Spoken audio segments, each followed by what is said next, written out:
MultimediaJay Radio Style Theater presents timeless New England wisdom. To all you voice actors and impersonators out there, remember, you pack your lunch, but you park your car. You're listening to MultimediaJay Radio Style.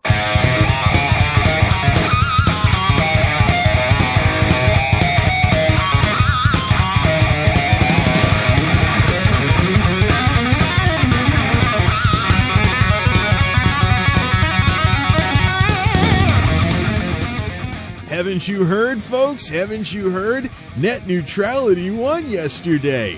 It is a wonderful day to be a nerd in the United States of America. Net Neutrality wins. Big victory. Happy days are here again. Yeah, right.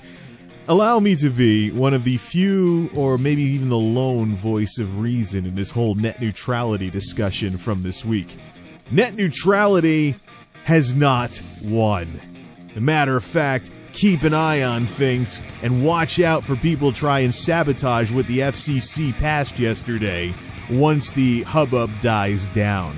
What's up, everybody? This is MultimediaJay Radio Style, and we are talking net neutrality today because the buzz was everywhere. It was all over the place yesterday. Oh, net neutrality wins. Net neutrality, nothing. And it's funny, you know, even Stop the Cap, a blog that I usually look up to regarding net neutrality and keeping and promoting, as they say, right, as Phillips says right here in the subtitle, promoting. Phillips, the guy that writes it, by the way, Philip Dampier or Dampier, might be a French name, I don't know. Promoting better broadband, fighting data caps, usage-based billing, and other internet overcharging schemes. Okay, where is about 2/3 of that slogan with the coverage of the FCC's net neutrality ruling yesterday? I'm looking at this article and I'm looking at this blog entry and I'm not seeing it. So, as a matter of fact, I'm actually seeing that it's proving my point. So here we are, right here, stopthecap.com. The FCC will not regulate consumer pricing or how services are marketed to the public. That is key. Now, consumer pricing, obviously, we don't want price caps or anything like that. I mean, it shouldn't be that extreme. But the big part about how services are marketed to the public, that matters. As far as the rest of the stuff goes, basically, they don't want, basically, with the ruling, they don't want people to have fast lanes. They don't want blocking, speed throttling, or paid internet fast lanes, which was a big thing that people were talking about in terms of net neutrality before all this was passed. And the FCC ruling also overturns some state laws that artificially got in the way of municipal broadband networks in states like North Carolina and, I believe it was North Carolina and Chattanooga, Tennessee, both, very, very Republican states down in the South where corporate shill bought and paid for Republican state politicians do everything they can to serve the incumbents and keep broadband, basically keep that part of the country from getting wired up as a place like, say, here in the Northeast. So, anyways, you can follow the backlog of all the ways in which these sellout politicians have conspired against the American people at stopthecap.com. For now, though, I want to talk about yesterday's ruling. Yesterday's ruling, let's not forget, folks, the FCC has taken steps that were pro-net neutrality in years past. But what happened afterwards was things got sabotaged. It's going to take a while for the rules to even take effect in the first place, and already you have Republicans like Marsha Blackburn from Tennessee trying to figure out what they can do to either overturn this or sabotage it, which, by the way, Congress often serves a role here in our government is in terms of if people don't like something that maybe the Supreme Court passes, the Supreme Court rules on, or maybe something like an organization like the FCC passes, Congress sometimes tries to do what it can to sabotage the enforcement of maybe a law that people don't like. Like they may defund something or something along those lines. Okay, they don't agree with some ruling from the Supreme Court. They don't agree with something else. They'll just defund the enforcement, so the net effect is that it's like the law is not there to begin with. So keep a very close eye on the legislature, because the United States legislature, Congress and the Senate, are the people that get away with the most crap in Washington. Everybody makes a big deal about the president. President Obama is no exception. Time and again, and go, ooh, Emperor Obama, big liberal Muslim socialist, left-wing lunatic. He's trying to ruin this country, blah, blah, blah, blah. Oh, look at the debt ceiling. He wants to spend us to. President Obama has gotten bashed. President Bush got bashed from the other side when he was in office. And it's basically, heck, I remember when Bill Clinton was all about, the sex scandals and all those parodies that were on the radio that I kept hearing in college because I went to college with the MP3 generation that was blasting every radio parody out there that they could find on their peer-to-peer networks and stuff like that. So, oh man, if I had a nickel for every Bill Clinton song I heard and then, hey there, Georgie Bush is a moron, blah, blah, blah, etc. We practically make a celebrity out of the president. However, who really says anything about senators or Congress folks besides political junkies? I mean, let's take the debt ceiling, for example.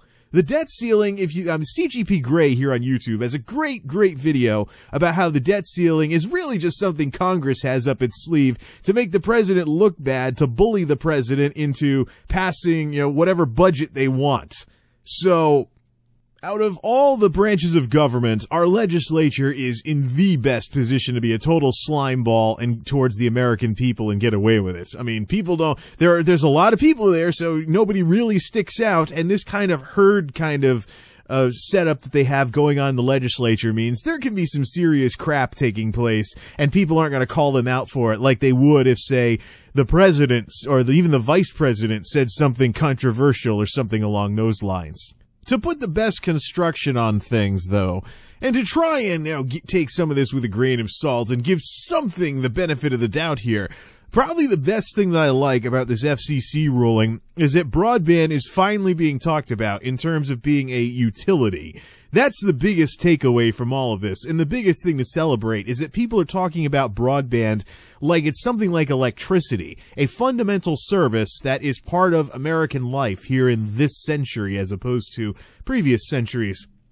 Indeed, some of the folks that I've seen who supported Title II reclassification have even gone so far as to say that broadband service is the electricity of the 21st century. And really, when you think about electricity and the Rural Electrification Act and the New Deal, electricity started out in this country as something that only rich people had, or only people that lived in cities had, and it wasn't really worth it to bring good electricity or reliable electrical service to rural areas.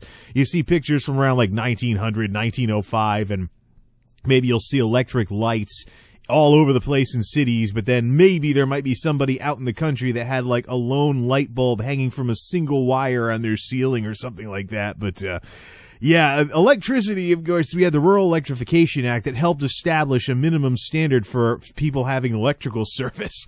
And now, of course, we have a power grid, and I really think that needs to happen for broadband as well. Now, government may not be very good at some things that the private sector does, but one thing the government has managed to be able to pull off is establishing minimum standards for things, like the public school system, for example. Very rarely do I hear anything good about a public school around here?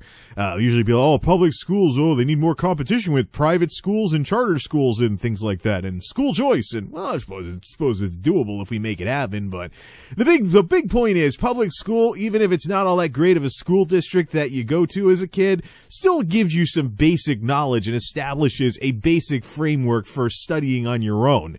So, and that's really what needs to happen with broadband in this country. I'm not saying that we need to have Jethro in the mountains of Wyoming on a 10 gig per second internet fiber connection like they're fooling around with in Korea. But at the very least, we need to wire this country and stop falling behind the rest of the world.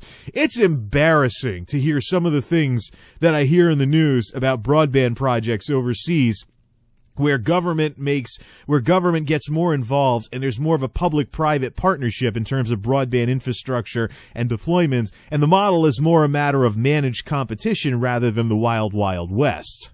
Or, as is the case here in America, death by 1,000 oligopolies. with even feigned competition or even totally fake competition like the Verizon Time Warner Cable Non-Aggression Pact from a few years back that led to, I believe it was Time Warner cable packages being sold in Verizon stores and Fios stuff being sold in Time Warner Cable, or I don't know. There's some kind of non-aggression pact where the two supposed competitors were like, you know what? We're not really going to compete with each other. So, yeah, lack of competition has caused all kinds of innumerable broadband problems here in this country, and it's flat out embarrassing. And it's crazy that it just shows how nuts some conservatives are that Republicans are kicking against the bricks so much on this kind of thing, because, if you go back, they idolize Ronald Reagan, they idolize the Cold War. There's all this talk about, oh, we won the Cold War, we got to take credit for winning the Cold War. Yeah, well, you know what? We won the Cold War. Communism and Soviet nonsense collapsed overseas, and for what? Former Soviet republics are deploying broadband networks that are better than ours.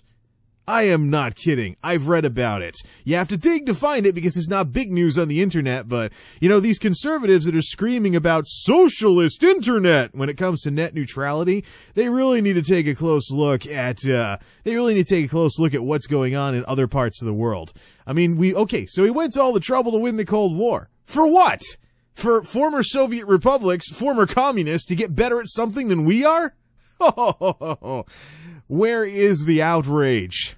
Indeed, where is the outrage when Republicans from Texas are saying that we needed something like SOPA or PIPA, or you got other Republicans out there saying that net neutrality is a solution searching for a problem, as though there is no problem, when in reality, with how expensive and slow American internet is, and to a lesser extent Canadian internet too, because Canada has a similar problem to us with their incumbents, there most certainly is a problem. And for me, close to home, the arguments that I have had with my dad about AOL dial-up versus actual broadband, or even arguments I've had with other people about mobile broadband on their smartphone versus real broadband that doesn't have a 2 gig bandwidth cap.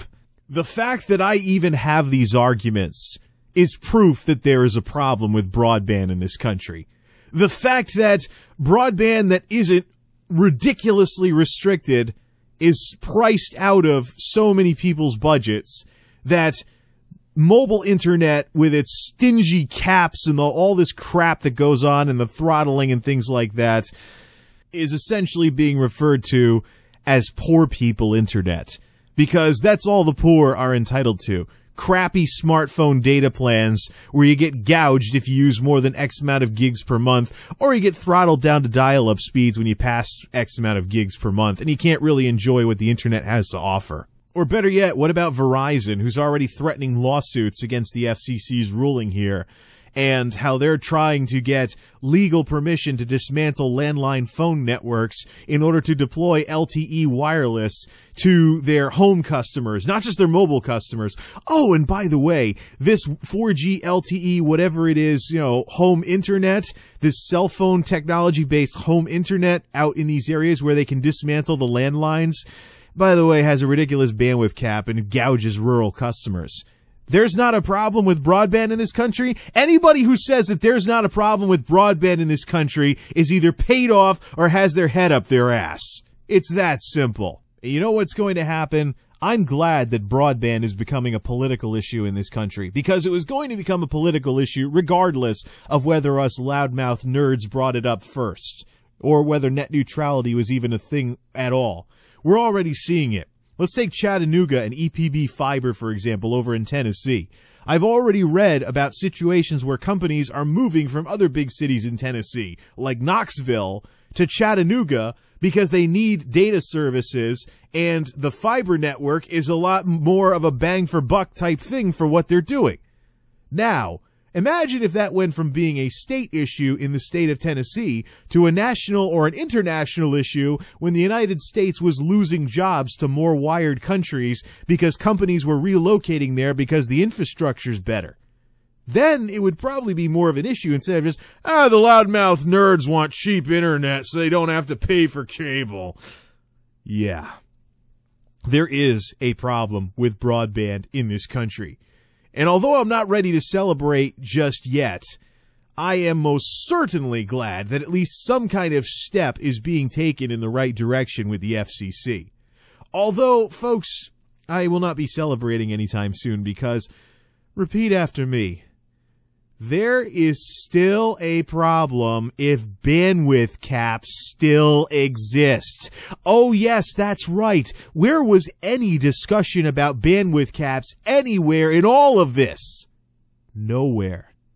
Where was bandwidth caps anywhere in the discussion about reclassifying broadband in terms of minimum speeds up and down? Nowhere. Where was bandwidth caps in any discussion about anything, anywhere, that has landed in the news in the last month or two, or however long this has been going on in recent days, weeks, and months? That's the real problem. Because if we don't say something about bandwidth caps now, what we're going to be looking at is broadband becoming like those Comcast screwball plans earlier, where you get like 100 megabits down, but you have the same cap as the people that have significantly slower speeds. So whoop-de-doo, all your increased speed does is let you blow through the bandwidth cap faster and either get charged surcharges that much faster or get threatened with account termination that much faster. That is not what broadband needs to become in this country. No matter how much the shills like to go on about, oh, well, you know, those plans are just for people that want faster downloads. They want things to be quicker when they download stuff. Maybe they don't download as much, but, you know, get your head out of your ass. Look at Korea. And look at that First Honest Cable Company skit that's going into the description of this audio commentary from a while back. What is broadband here in the United States? Internet, I believe, what was the joke? 10 times slower than Korea at twice the price? Yeah. How about the fact that AOL and Juno are still available as dial-up providers in this country last time I checked? You know, my dad would get broadband if broadband actually tried to be competitive and kill dial-up. Instead, dial-up at $10 to $20 a month serves as a baseline for broadband prices. These companies don't even want to kill the dial-up providers with a price war. And yes, dial-up is still around in the year 2015. That is a national embarrassment. So where do we go from here, now that we know that there most certainly is a problem with broadband in this country? Keep an eye out for lawsuits and attempts by the Congress to sabotage the implementation of this FCC ruling. That's going to be the big thing that everyone fires back with. And I do hope that the hubbub sticks around and that these vocal groups that were vocal to the FCC to get this ruling stay vocal in order for it to keep this ruling. And of course, next time there's an election, net neutrality needs to be an issue with Democrat versus Republican. Actually, I would really like to see some pro-technology Republicans sometime this century. Why does it always have to be someone like Elizabeth Warren or Ed Markey from Massachusetts or State Comptroller Kevin Lembo here in Connecticut standing up for broadband and affordable broadband and quick broadband infrastructure and the United States not falling behind the rest of the world any further than it already has in terms of broadband deployment and infrastructure? It'd be nice if one of these days broadband development and infrastructure could be something that's agreed on in a bipartisan fashion. But until then, I guess my right-wing cousins are going to have to shudder at me cheering on Democrats for being pro-technology. Oh well. So folks, if you're out partying because net neutrality won yesterday, well, enjoy your party. But keep an eye on this, and don't be too embarrassed if I get proven right in the next couple of months. Because when it comes to net neutrality and all of this nonsense in the first place, it's like when you go fishing and you hook a big fish and you try to reel the thing in. You're probably either going to snap your line or you're going to have a little bit of trouble until, what's the magic word? What's the magic phrase people talk about? The fish stops fighting. When the fish gets tired and stops thrashing against you as you try to reel it in, then you're going to finally be able to reel in the big fish. In a way, the folks who oppose what happened yesterday, are going to be that fish when it comes to broadband moving forward in this country. So I will not celebrate a thing until that fish stops flopping. And that, as some radio folks would say, is the rest of the freaking story. Thanks for listening, everybody. This is MultimediaJay signing off. Thanks for stopping by.